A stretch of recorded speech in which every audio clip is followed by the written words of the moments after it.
میں مولانا ہارون رشید، فاضل وفاق المدارس العربیہ پاکستان۔ دیکھیے، اس میں جو مولانا مفتی تقی عثمانی صاحب ہے وہ ہمارے لیے حجت ہے، دلیل ہے، جنہوں نے کچھ دن پہلے جو بیان جاری فرمایا ہے کہ اس میں انہوں نے فرمایا ہے کہ آپ نماز باجماعت انتہائی مختصر ادا کریں،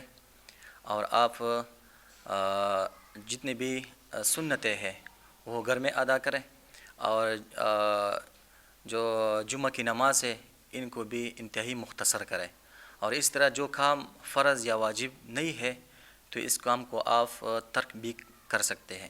اس لیے جو معانقہ ہے یا مصافحہ ہے تو انہوں نے اپنے بیان میں فرمایا ہے کہ معانقہ اور مصافحہ کیونکہ نہ یہ فرض ہے نہ یہ واجب ہے،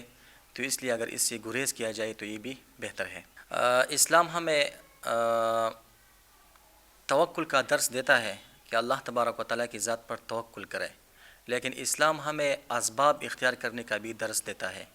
توکل یہ نہیں ہے کہ ہم اسباب اختیار نہ کریں اور اللہ تعالیٰ کی ذات پر توکل کریں۔ حضور صلی اللہ علیہ وسلم ایک صحابی کو فرماتے ہیں کہ آپ پہلے اپنی اونٹ کو باندھ دو، پھر اللہ تعالیٰ کی ذات پر توکل کرو۔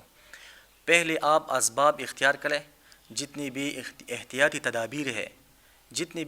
تدابیر ہے اور جو محکمہ صحت کی طرف سے وقتاً فوقتاً جاری ہوتے ہیں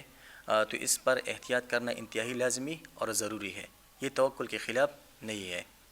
موجودہ جو حالات ہے جو ہمارے آنکھوں کے سامنے ہے، اس حالات میں یہ کہنا چاہوں گا کہ جو بھی حالات آتے ہیں یہ اللہ تبارک و تعالیٰ کی طرف سے آتے ہیں، تو لہٰذا اللہ تعالیٰ پر توکل، اعتماد اور بھروسہ کرنا چاہیے، اور احتیاطی تدابیر جتنی بھی ہے اس کو اختیار کرنا چاہیے۔ اس کے ساتھ ساتھ صدقہ کرنے کا بھی اہتمام کرنا چاہیے، اور چونکہ نماز میں شفا ہے، نماز پڑھنا چاہیے اور اللہ تعالیٰ سے دعا کرنی چاہیے۔